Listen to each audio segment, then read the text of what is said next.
Hi friends, Veeramaran சீரியலில் ஒரு அட்டகாசமான எபிசோட் வந்திருக்கு. அதை பற்றி தான் இந்த வீடியோவில் பார்க்க போகிறோம்.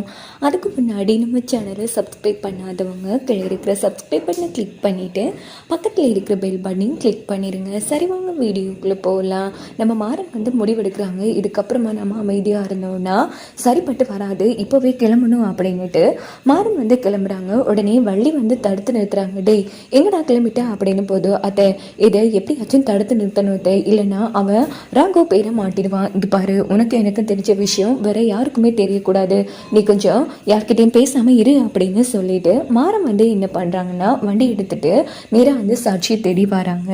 அவங்க ஒரு இடத்துல டீ குடிச்சிட்டு இருக்காங்க. அப்படின்னு பார்த்து மரம் பைக்கை வச்சுட்டு உடனே அந்த ஆளை போட்டு அடிக்கிறாங்க. டே, இங்கே பாருடா, நான் இன்ஸ்பெக்டர்கிட்ட சொன்னால் என்ன ஆகும் தெரியும்ல அப்படின்னதோ. டே சொல்லுடா, உன்னை அடித்தா தப்பே இல்லை அப்படின்னு சொல்லி மாறன் அந்த ஆளை போட்டு அடினா அடித்து வெளுத்துட்டு இருக்காங்க.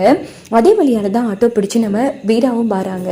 மாறன் இவங்க கூட சண்டை போடுறத பார்த்து வீரா அதிர்ச்சியாகி உடனே ஓடி தடுத்து நிறுத்துறாங்க. டே, என்னடா பண்ணிட்டு இருக்க அப்படின்னும் போது, இங்கே பாரு, என் அண்ணக்கிட்ட காசு வாங்கிட்டு எனக்கு எதிராகவே சாட்சி சொல்லிட்டான், இவனை சும்மா விட சொல்றியா அப்படின்னு அடிக்கிறாங்க. உடனே நம்ம வீரா ஒரு வழியாக கஷ்டப்பட்டு தடுத்து நிறுத்தினதும் அந்த ஆள் அங்கேருந்து ஓடிடுறாங்க. இந்த பக்கம் நம்ம வீரா தட்டிட்டு இருக்காங்க. என்ன பண்ணிட்டு இருக்க, உனக்கு என்ன பைத்தியம் பிடிச்சிருக்கா, ஏற்கனவே உண்மையில வழக்கு போயிட்டு இருக்கு, நீ என்னன்னா அவனை போட்டு அடிச்சிட்டு இருக்கா அப்படின்னும் போது, இங்கே பாரு, என் அண்ணன்கிட்ட பணத்தை வாங்கிட்டு போய் சொல்கிறான், பின்ன நான் என்ன பண்ணுறது, அதான் துரோகம் பண்ணல, அதான் அடித்தான் அப்படின்னு மாறன் சொன்னதும், இங்கே பாருடா, நீ ரொம்ப தப்பு பண்ணுற, முதல்ல வா போகலாம் அப்படின்னுட்டு ரெண்டு பேரும் கிளம்பி நேராக வீட்டுக்கு வராங்க. அப்போது நம்ம பிருந்தாவும் அவங்க அம்மாவும் கிளம்பலான்னு எடுக்கும்போது வீரமாறனை பார்த்ததும் நிற்கிறாங்க. உடனே ராமச்சந்திரா, ஆமாம் ரெண்டு பேரும் எங்கே போயிட்டு வரீங்க அப்படின்னும் போது உடனே மாறன், நாங்கள் ஷாப்பிங் போயிட்டு வரோம் அப்படின்னு சொல்கிறாங்க. டே, நான் உன்னை கேட்டேன்னா, நான் வீரா கிட்ட தான் கேட்டேன், வீரா சொல்லுமா எங்கம்மா போயிட்டு வரீங்க அப்படின்னும் போது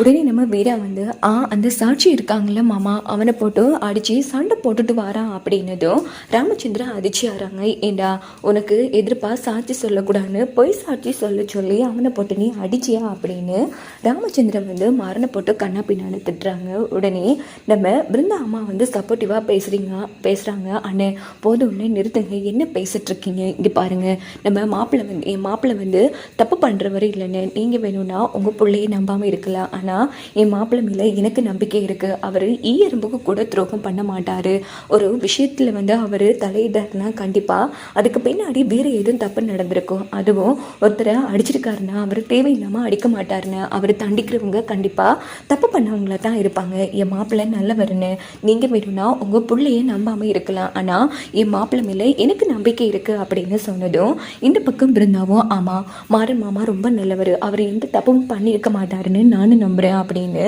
பிருந்தாவும் சொன்னதும் நம்ம ராகவ் இடிஞ்சு போய் இருக்காங்க. என்னடா இவங்க விட்டா உண்மையை சொல்லிடுவாங்க போல இருக்கு அப்படின்னு இந்த பக்கம் நம்ம கண்மணி செம டென்ஷன் ஆகுறாங்க. என்ன இது, அம்மாவும் பிருந்தாவும் இப்படி பேசிட்டு இருக்காங்க அப்படின்னா ஏதோ ஒரு காரணம் இருக்குன்னு. அதுக்கப்புறமா பார்த்தோன்னா அவங்க போனதும் கண்மணி ராகவ் கிட்ட, என்ன இவர் பேய் அடித்த மாதிரி இருக்காரே அப்படின்னுட்டு, என்ன ஆச்சுங்க அப்படின்னு போதும், அதெல்லாம் ஒன்றும் இல்லை அப்படின்னு சொல்லி ராகவ் சமாளிச்சுட்டு எனக்கு துக்கம் வருது அப்படின்னு சொல்கிறாங்க. இன்னும் இது இப்படி நடந்துட்டுருக்கு, மாறன் போய் அடித்து சண்டை வர போட்டுட்டு வந்திருக்கான் அப்படின்னும் போது ரகு சமாளிச்சுட்டு எனக்கு தூக்கம் வருது அப்படின்னு சொல்லிட்டு தூங்கிடுறாங்க. இந்த பக்கம் கண்மணி யோசிக்கிறாங்க, இவனை எப்படியாச்சும் இந்த மாறனை மாட்டி விடுற மாதிரி நாம் ஏதாச்சும் பெரிய காரியம் நாளைக்கு பண்ணியே ஆகணும் அப்படின்னு ரொம்ப கேவலமாக அந்த இடத்துல கண்மணி யோசிக்கிறாங்க. மறுநாள் காலையில் பார்த்தோன்னா எல்லா பொருட்களையும் சுத்தப்படுத்திட்டு இருக்காங்க. அப்போது பேப்பரை போடுறதுக்கு எடுக்கும்போது வள்ளி என்ன பண்ணிகிட்ருக்கு, ஏன் கூடவே நீங்களும் ஒத்தாசைக்கு வாரீங்களா அப்படின்னு நம்ம கண்மணி கேட்டதும் வள்ளி அந்த இடத்துல அமைதியாகிடுறாங்க. இந்த பக்கம் பிருந்தாவும் நம்ம கண்மணி நான் தேடிட்டு இருக்காங்க. அப்போது நம்ம மாறன் ரூமில் பார்க்குறாங்க. பார்த்தா நம்ம பாண்டியன் போட்டிருந்தாங்க இல்லையா அந்த ருத்ராட்சி, அது அங்கே இருக்குது. இதை பார்த்து கண்மணி அதிர்ச்சியாகி உடனே பிருந்தாவை கூப்பிட்டு எதுவும் தெரியாத மாதிரி, ஆமாம் இது நம்ம அண்ணன் வச்சிருந்தது தான் பாருங்க அப்படின்னதும், ஆமாக்கா இது நம்ம அண்ணனோடது தான் அப்படின்னதும் உடனே ஒட்டுமொத்த பேரையும் கூப்பிடுறாங்க கண்மணி. ஆமாம் எல்லாரும் வாங்க அப்படின்னு சொல்லி உடனே எல்லாரும் என்ன ஆச்சு கண்மணி, ஏன் இப்போ கத்திட்டு இருக்கா அப்படின்னு கேட்குறாங்க. ஐயோ அம்மா, இங்கே பாருங்கம்மா, இது அண்ணன் போட்டிருந்த ருத்ராட்சம் தானே, இது அந்த மாறனோட அந்த பெட்டியில் தான் இருந்துச்சுமா அப்படின்னா இதுலேருந்து என்ன தெரியுதுமா, முன்னாடியே நம்ம அண்ணன் கூட இவனுக்கு பகை ஏற்பட்டிருக்கு. ஒரு டைம் கூட அண்ணன் வந்து தன்னோட ருத்ராட்சியை காணும்னு சொன்னாருமா. அப்படின்னா இவன் தான் அண்ணனை ஏதோ பண்ணியிருக்கா அப்படின்னதும் எல்லாருமே செம அதிர்ச்சி ஆகிறாங்க. ஆனால் வீரா மட்டும் அந்த இடத்துல நம்பாமல் குழம்பி போயிருக்காங்க. இதோட இந்த எபிசோட்